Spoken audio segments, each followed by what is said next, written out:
All right, we're going live. Greetings, this is Ann Sieg. So welcome.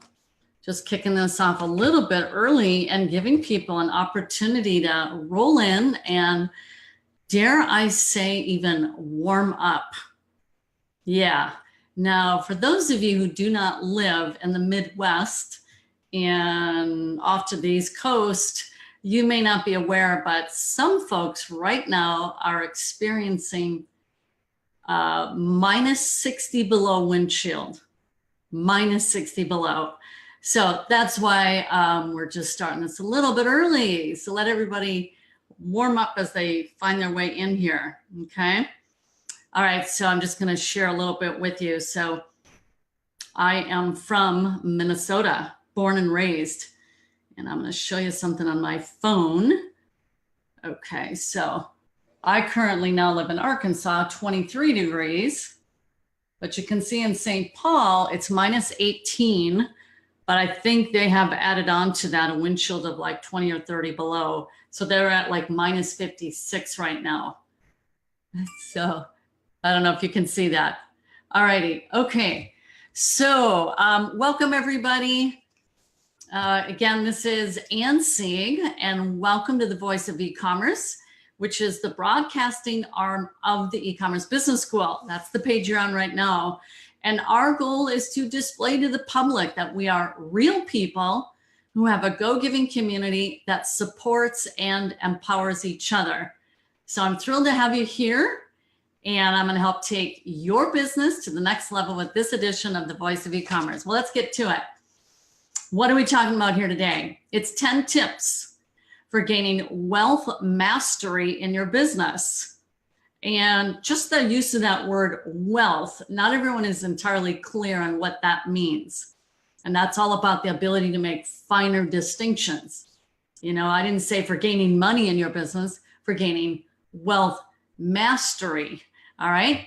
And then see how you measure up. And then I do want to invite you into our new book leadership development community, and that is AnnSiegBookClub.com, which is a supplement here to the E-Commerce Business School. All right. So, hey there. Good afternoon, Vicki. I'm not sure where you're located and if you're dealing with the brutal cold. I hope that you are staying warm. My family up north is dealing with like almost minus 60 below zero today. All right. So we're going to talk about wealth mastery. And I'm going to pick up off of these 5 books that I trained on last week. Hi there, Judith. Yes. Oh, yeah. Chicago is brutal. And we're going to dive into just one of these books, actually 2. I'm going to drill down a little bit deeper. And that is Rich Dad, Poor Dad, and Cash Flow Quadrant. And you're going, Ann, this is e-commerce. Why are you going over this kind of stuff? Well, it's because as I've worked with thousands, tens of thousands, hundreds of thousands of people around the world, truly, I have a subscriber list that hit an all-time high of almost 500,000 people, is what I see the biggest determinant of someone that goes to success. It's not so much the external environment, like a lot of people might want to attribute it to. It's absolutely a factor, but it's more the mindset. I would say it's probably 90 to 95% of the game. It's all one with the mindset. So with that said, I'm going to share my screen again this week, and I'm just going to dig a little bit deeper into Rich Dad, Poor Dad. All right, so let me just get this set up over here on my desktop.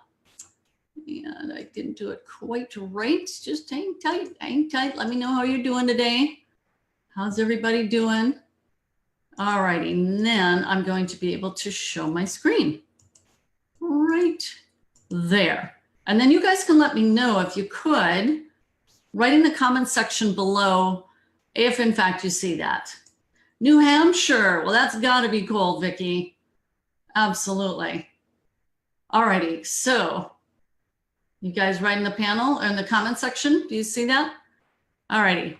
These 2 books were, especially Rich Dad, Poor Dad, was extremely integral to shifting my mindset, even though I had already owned a business. Isn't that interesting? I had already owned one with my husband. We're very entrepreneurial, but it was these books, especially Rich Dad. So I'm going to go deeper into this one. Okay. So he basically makes this case extolling the virtues of having a business, because he says it's a way to create wealth. And it's also a way to, I'm not going to say shelter your money, but when you are a business owner, you're taxed differently. And so he has a very firm belief that everyone ought to have at minimum a kitchen table business, a business they do on the side or whether they do it full time, because he says the tax benefits are so enormous. Okay, so if you're wondering about that, I go into it in more detail from last week's session. It was a full hour, and you'll find it on this page if you scroll down. Okay, sunny and cold and MA, says Kathleen. Alrighty, I'm going to go ahead and move ahead here and go through these. So these come from Robert Kiyosaki. They're not mine. I'm going through it. It's at the end, and he has a chapter set. He says how to get started. You know, like you get convinced, oh man, I need to be an entrepreneur. What was I thinking? I need to transition from the E quadrant and on into B quadrant. Oh my gosh, I've seen the light. So he's saying, great. Now people ask, how do I get started? And so he has these 10 tips, and I'm going to go through them as best I can. He says, I need a reason greater than reality, that being you. We're referring to you. And he says it for this really plain reason. He says, it was not easy for me. He's a multimillionaire. He said, this has not been easy. So he's really candid and frank and open, and he says, it's going to take a lot of work. And he says, if you don't get firm on number one, don't even bother moving into the remaining tips, because you don't have the resolve, the focus, the intent, and the purpose. So he shares what has worked for him. His little tip, find your purpose. And I'm talking, what is your purpose, period? You know, your main purpose, why you're here. And then the purpose, why? Why do you aspire to be an entrepreneur, a business owner? Get firm on that.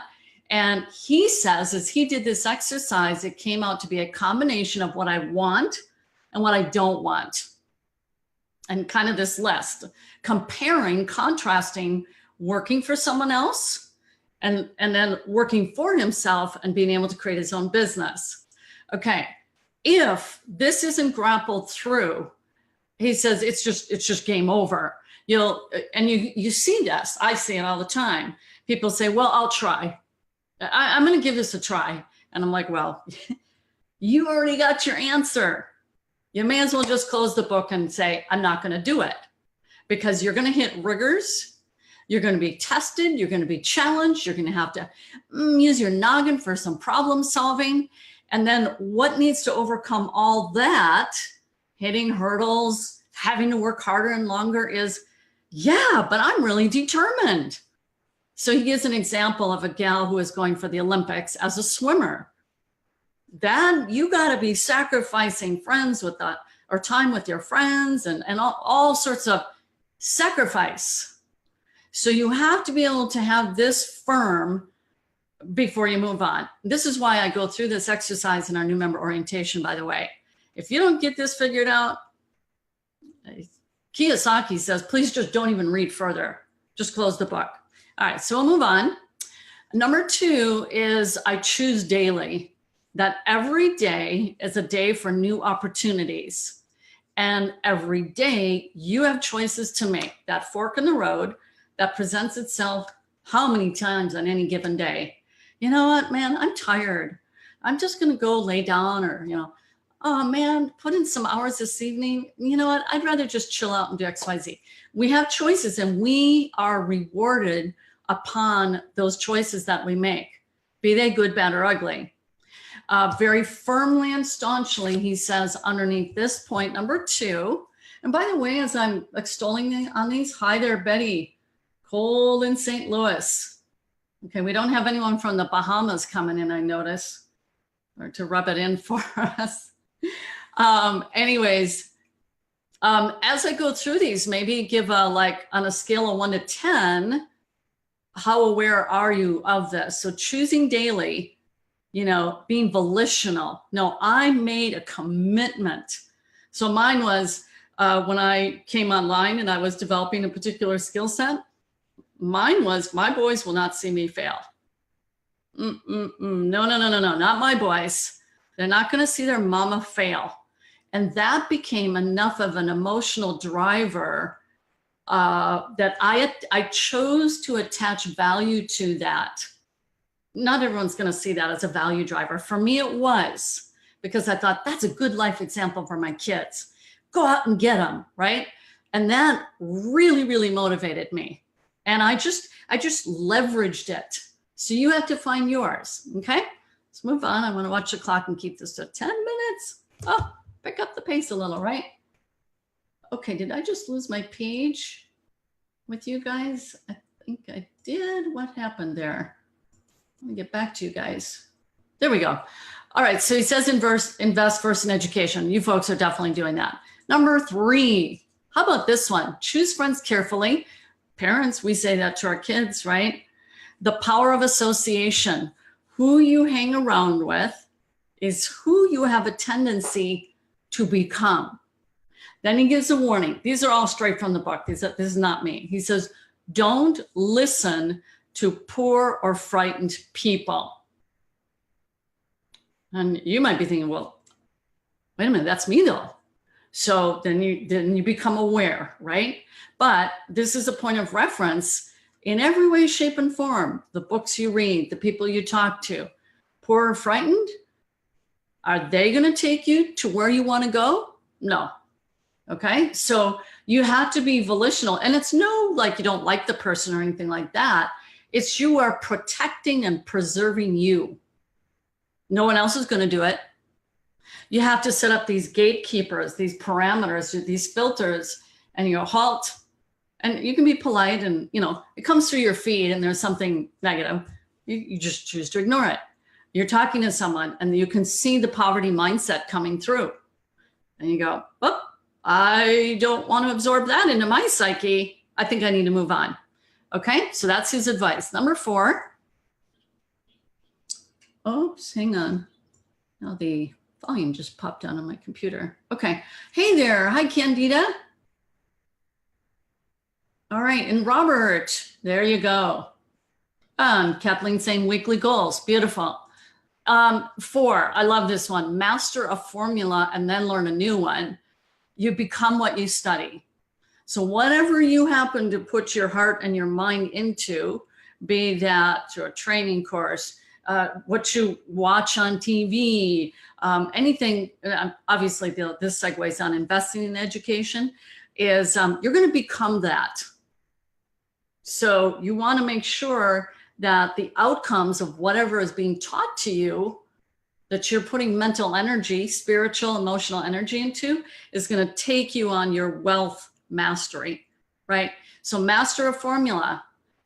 What comes to mind right now, we've got this print on demand informational web class tomorrow evening.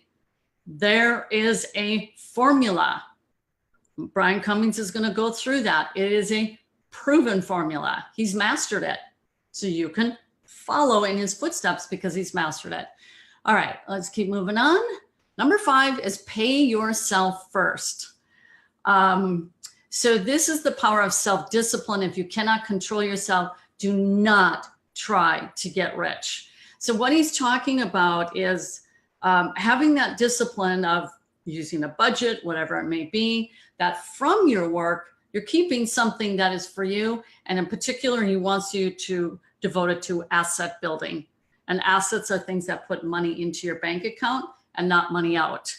So like paying off a car loan, that's not paying yourself first. That's not an asset building activity. And he's really direct about this. If you don't have mental discipline over your finances, that's really problematic for building wealth mastery. You have to have self-discipline, and there's entire courses that teach that, okay? Number 6, pay your brokers well. And he's referring to experts who advise you in your wealth building strategy. However, that scope, I believe it's Kiyosaki who teaches, have this this team. You've got your CPA, you've got your attorney, and I realize a lot of you may not be evolved to that level in your business, but these people who have expertise that gives you, you're going to leverage off of them. So the power of good advice, information with experience is priceless. Pay a professional as well. Now that comes down to a mindset, because I'm going to teach you guys some kind of crazy and interesting. What I have found in my 12 years of being online, where we have had a price point as low as $1, it's called a dollar trial, and then much larger price points. Historically, the lower that price point, and yes, I'm talking about $1, the more that person will expect of you. They made that dollar transaction, and man, you better, you know, and trust me, I have seen it. We've had a customer support team for the last 12 years, and I've seen just about everything. And so that's to say that is a indicator that they do not respect the knowledge and the experience that someone else has garnered through their hard-earned effort. Here's a classic. The person will say, "Hey, Ann, you know, if you're so successful, why don't you just give this to me? Let me go out and prove myself and earn the money, and then I'll pay you back." Trust me, that is so common. That means they have no respect for a professional. It's such an extreme lack of respect, and they have no concept of the value of somebody else's hard-earned work. And I tell them this, tell you what, you pay for my team members, okay? You pay for them, and then you get your results, and then we can give you that money back. It's like, dude, this isn't coming free. Anyways, I think you guys get the idea, but that's truly what I've seen. The less money people put in what people call skin in the game, the more difficult and challenging they are. They don't quite get it, the value of education. Okay. 7, be an Indian giver. I know that's a term that's probably not even politically correct anymore, but it's in his book, and this is about 15 years old maybe. Anyways, you guys know what the principle is. He's using the analogy, you give something and then you decide to have it back. He's talking about the use of his money when he invests in something. And his main takeaway on that little tip is only play with money you can afford to lose. So hubby and I, yeah, we took money out of our house at one time and we put it and we bought a duplex out of our house. You guys have heard of that, right? Guess what? We lost money, okay? I told my husband, I said, I got 5 minutes. Go ahead, tell me what it was, and then I got to move on. So lesson learned, right? Okay, number 8, assets buy luxury. So what this is referring to is instead of using your employee money to buy, oh man, I've always wanted a Porsche or a Corvette. And I think in Kiyosaki's terms, would say that is foolish to spend money on a luxury item that is a depreciating item. Instead, let the assets that you grow and build via your wealth building strategies, let those buy your luxuries, not your wage income buying luxuries. That's his tip. And if you're intrigued by this, by the way, you should read his book. Okay, how's everybody doing here? See if there's any other comments. Are any of these ringing true for you guys? Hope that didn't sound too. Hi there, Martha. Hi there, Artha. And Vicky, thank you. All right. I was being pretty direct about what I've seen, right? It's just a historical observance. Number 9, the need for heroes. And I call this source inspiration. We got Martha here right now. Superhero. You know, people are like, what? That's crazy. What did she do? And I think her screenshot at the end of the year was 239,000. Apologies, I don't have it exact, Martha, but it was way the heck up there. Right? Almost $250,000. In fact, I think by year end, she just missed it by a hair. $250,000 from, say what? Scanning products with her phone using our Shop Your Way to Wealth course. So this is why I've done so many success interviews is we all We all need heroes. We have them as a point of reference of, yes, it can be done, right? And now we're coming up to number 10. Teach and you shall receive. The power of giving. Actually, with number 10, it's when you turn around and tell someone. There's a husband-wife team. Oh, Robert. Okay, Robert Porter, his accountability report. He said when he went to Source Books with his wife, he said it was so helpful because I was showing her everything that I learned. And he said, oh, and I realized I knew a lot. So when you turn around and teach, it further solidifies what you know and perhaps what are your gaps in your knowledge. But he's saying, give and you shall receive. So what comes to mind here? I know we've got Candida, people who help out on the page out of a spirit of care. Because I know Candida said, Anna, my thinking is I just don't like for someone to be, they're left hanging there and they're not getting the question answered. I guarantee you, every time Candida answers, she's strengthening her capability and her knowledge base. Because someone would say, man, but that's my time. But it comes back. And so that's just kind of a faith-based operation there, that when you teach, you'll receive. So that's something that I note at a group level here in our community. So, all righty. Any thoughts? That's the sum of it, the 10 tips. So next week, what I'm doing here is last week I did a full 1-hour training, and it was on all 5 of these books that basically they served as my foundation coming into the online space 14 years ago. I came in with a really strong mindset. Okay. So I was sharing that with folks. And then we have my book club, AnnSiegBookClub.com, that you can join. And then each month I'll be featuring a new book. All right. And I have to go over to that group page and let them know what we're going to be doing for our next book set. All right. Book study. So any kind of feedback, comments? I'm going to see if I can see everything. Yes, it does, says Candida. Okay. All right. Well, I hope that there was some value there learning these tips. And maybe I could just copy and paste and put them all in the comment section to make it a little convenient for you guys as well.